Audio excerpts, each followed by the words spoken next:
Syrup. तो paracetamol syrup का use pen और फीवर में किया जाएगा। अगर किसी बच्चे को पेन है, दर्द है कहीं भी बॉडी में, वहां पे इसका यूज किया जाएगा। अगर बच्चे को बुखार आ गया है तो बुखार को उतारने के लिए भी पैरासीटामोल सिरप का यूज किया जाएगा। अगर इसकी डोज की मैं बात करूं तो डोज होगी 15 mg पर केजी, यानी कि अगर बच्चे का वजन 1 केजी है तो उसको हम 15 mg पैरासीटामोल देंगे। अगर बच्चे का वजन 2 केजी है तो उसको हम 30 मिलीग्राम जो पैरासीटामोल है वो देंगे। ठीक है, तो बच्चे का हमको सबसे पहले वजन देखना है, उसी के अकॉर्डिंग हमको पैरासीटामोल जो सिरप है वो देना है। अब क्या होता है, कई लोगों को यहाँ पे डोज कैलकुलेट करने में दिक्कत आती है, बहुत ज्यादा दिक्कत आती है। इसलिए मैं एक एग्जाम्पल के जरिए आपको समझाता हूँ कि ये जो डोज है ये कैसे कैलकुलेट करनी है। बड़े ध्यान से आपको देखना है, ठीक है, बिल्कुल ध्यान से देखना है। मैं एक ही स्लाइड में आपको बता रहा हूँ, मेरे पास कॉपी पेन नहीं है, वहां पे मैं आपको अच्छे क्लियर से समझा सकता हूँ। अभी फिलहाल मैं यहाँ स्लाइड पे समझाऊंगा, तो आपको बड़े ध्यान से देखना है। देखिए, अगर किसी बच्चे का वजन 10 केजी है, जिसको बुखार आया है, ठीक है, उसको हमें अब पैरासीटामोल की डोज कैलकुलेट करके उसको देनी है। कैसे देंगे? देखिए, बच्चे का वजन है 10 केजी और हमको पता है कि पर केजी 15 mg हम दे सकते हैं। तो 10 केजी अगर वजन है तो उसको कितना देंगे? तो उसको देंगे 15 इंटू में 10, यानी कि उस बच्चे को 150 mg पैरासीटामोल की जरूरत है उसके वेट के अकॉर्डिंग। अब उसको 150 mg पैरासीटामोल देंगे। अब ये जो 150 mg है ये याद रखना आप, यहाँ पे मैं लिख देता हूँ 150 mg है, ठीक है, ये याद रखना 150 mg पैरासीटामोल उस बच्चे को देंगे। अब ध्यान से देखिए, कैलपोल 250 पी 250, जो ये 250 लिखा हुआ है इसका मतलब क्या है? इसका मतलब ये है कि इस बोतल में हर 5 ml सिरप में 250 mg पैरासीटामोल है।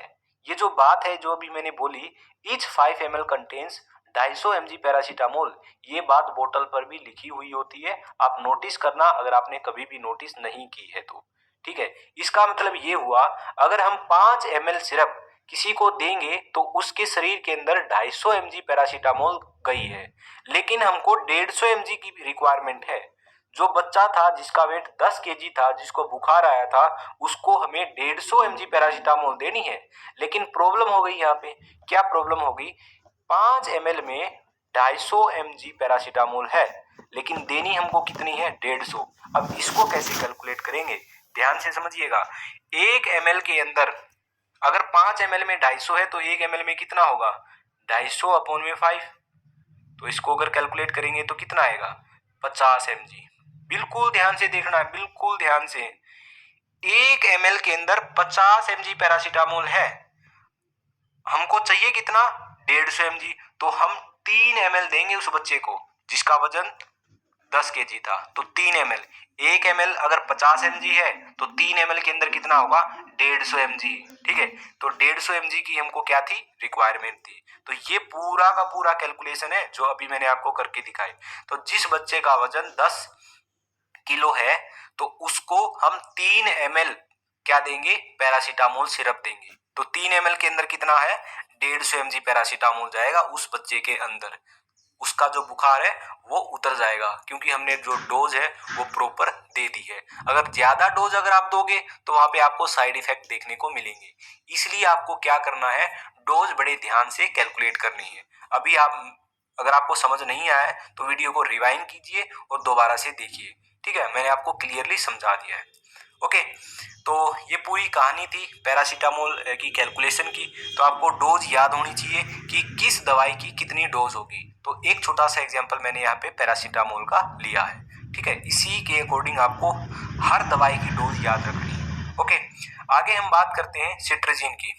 देखिए, यहाँ पे एक और बात मैं आपको बताना भूल गया, वो क्या है? यहाँ पे तो क्या है?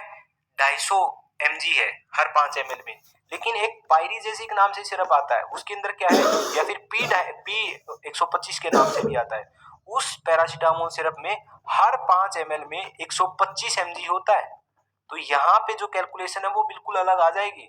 अब हमको 1 ml में यहाँ पे 125/5 कैलकुलेट करना पड़ेगा और इसके अकॉर्डिंग वहां पे डोज देनी पड़ेगी। तो इसलिए मैं आपको बोल रहा हूँ कि आप पहले पैरासीटामोल सिरप को ध्यान से देखिए, उस बोतल पे लिखा क्या हुआ है। उस बोतल पे लिखा हुआ होगा कि ईच 5 ml कंटेन 250 mg, या फिर लिखा हुआ होगा ईच 5 ml कंटेन्स 125 mg। तो दोनों में से आप ध्यान से देखिए और उसके अकॉर्डिंग डोज कैलकुलेट कीजिए, ये बात भी आपको ध्यान रखनी है। ओके,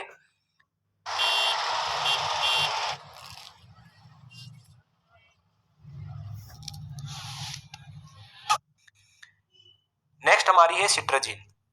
तो सिट्राजिन ड्रॉप या फिर सिट्राजिन सिरप ये कब देना है? अगर किसी बच्चे को एलर्जी है, उसकी बॉडी पे लाल लाल रेडनेस हो गई है, तो वहां पे सिट्राजिन दे सकते हैं। अगर उसकी जो नाक है वो बह रही है ना, तो वहां पे दे सकते हैं।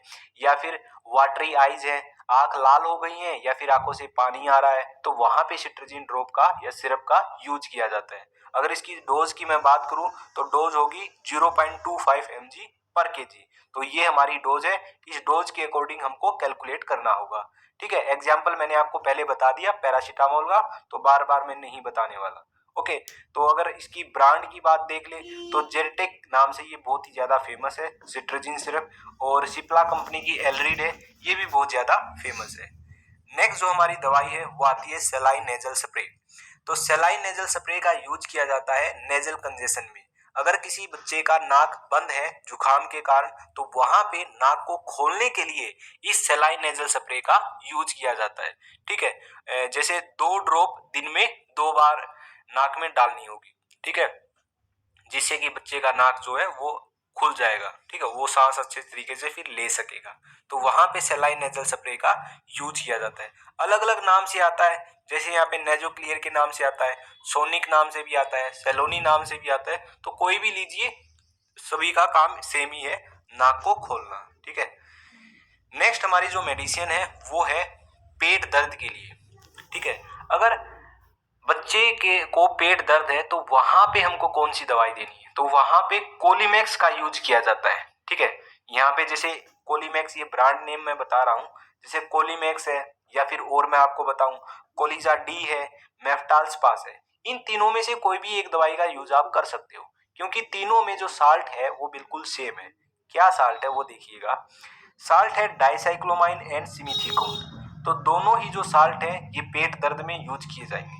जो डाइसाइक्लोमाइन है ये तो पेट दर्द में होगा यूज, और जो ये सिमिथीकोन है ये भी पेट दर्द में होगा। अब दोनों में डिफरेंस देखिएगा बड़े ध्यान से। जो ये डाइसाइक्लोमाइन है ये एंटी स्पाज्मोडिक ड्रग है, यानी कि अगर बच्चे के पेट में ऐठन की वजह से पेट दर्द है तो डाइसाइक्लोमाइन ठीक कर देगा।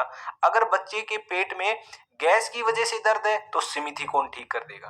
तो डाइसाइक्लोमाइन एक एंटी स्पाज्मोडिक ड्रग है, और जो सिमिथीकोन है ये गैस फॉर्मेशन को ठीक करती है, होने नहीं देती है। तो गैस की वजह से पेट में दर्द होगा तो सिमिथीकोन ठीक कर देगा, अगर ऐठन की वजह से पेट में दर्द है तो डाइसाइक्लोमाइन ठीक कर देगा।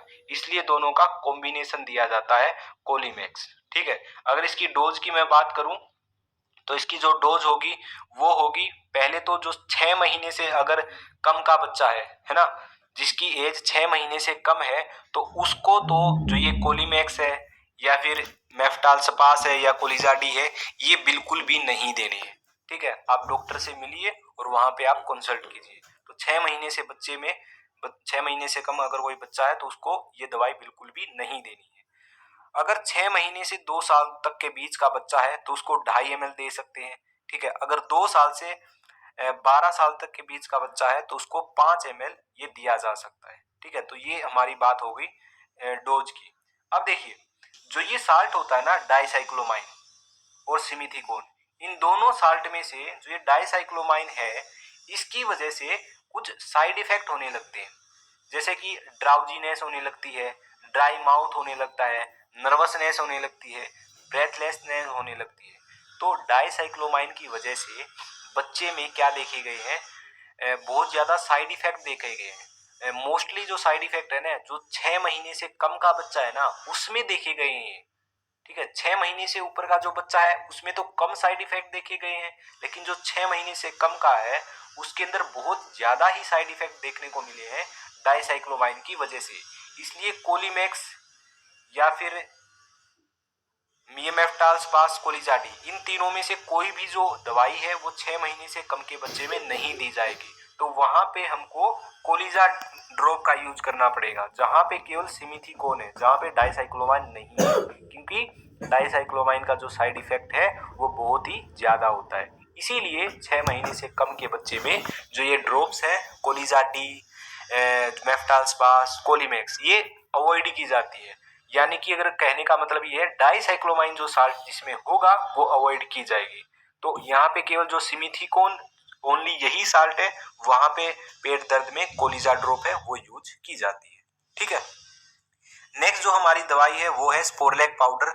अगर किसी बच्चे में दस्त लग गए हैं, दूध नहीं पच रहा है, उसकी वजह से दस्त लग गए हैं, तो वहां पे स्पोरलैक पाउडर का यूज किया जाता है। इसकी कंपोजिशन है लैक्टिक एसिड बेसिलस। अगर इसकी डोज की बात करूं तो अगर 0 से 6 महीने तक का बच्चा है तो वहां पे इसको आधा पैकेट देना है, पानी में मिलाकर दे सकते हो। ठीक है, 6 महीने से 1 साल का बच्चा है तो 1 पैकेट यहाँ पे पानी में मिलाकर उसको देना है। तो ये इसका स्पोरलैक पाउडर के डोज की बात हो गई। आगे बात करते हैं रेसिकाट्रोटिल भी। ये दवाई भी क्या है, ये भी अगर किसी बच्चे को दस्त है तो वहां पे ये यूज की जाती है। सबसे जो बेस्ट दवाई होती है दस्त में बच्चों में वो होती है रेसिकाट्रोटिल। तो सबसे बेस्ट दवाई रेसिकाट्रोटिल होती है बच्चों के अंदर। अगर इसकी डोज की मैं बात करूं तो 3 महीने से ऊपर के बच्चे को किसी को भी ये दे सकते हो। तो डोज इसकी रहेगी पर केजी के अकॉर्डिंग 1.5 mg, तो 1.5 mg पर केजी देनी है। दिन में 3 बार इसको दे सकते हैं। ठीक है, तो ये हमारी दवाई थी रेसिकाट्रोटिल। अब एक दवाई आती है दस्त की लोप्रेमाइड, वो कभी भी 6 साल से कम के बच्चे को नहीं देनी है, वो टोटली कॉन्ट्राइंडिकेटेड है। ठीक है, इसलिए ध्यान रखना अगर घर में लोप्रेमाइड है, अगर मान लिया आपका बच्चा 5 या 6 साल का ही है और कहीं आप उसको दस्त लगे और वो लोप्रेमाइड देने लगे हो तो वहां बिल्कुल भी मत देना। ठीक है, तो रेसिकाट्रोटिल आप दे सकते हो, बहुत ही बेस्ट है। ओके, नेक्स्ट जो हमारी दवाई है वो है उल्टी के लिए डोमपेरिडोन ड्रॉप या फिर सिरप। अगर बच्चे को उल्टी आ रही है, ठीक है, अगर जो खाना है वो नहीं पच पा रहा है या फिर दूध नहीं पच पा रहा है, उस वजह से बच्चा वोमिटिंग कर रहा है, तो वहां पे डोमपेरिडोन ड्रॉप या सिरप का यूज किया जाता है।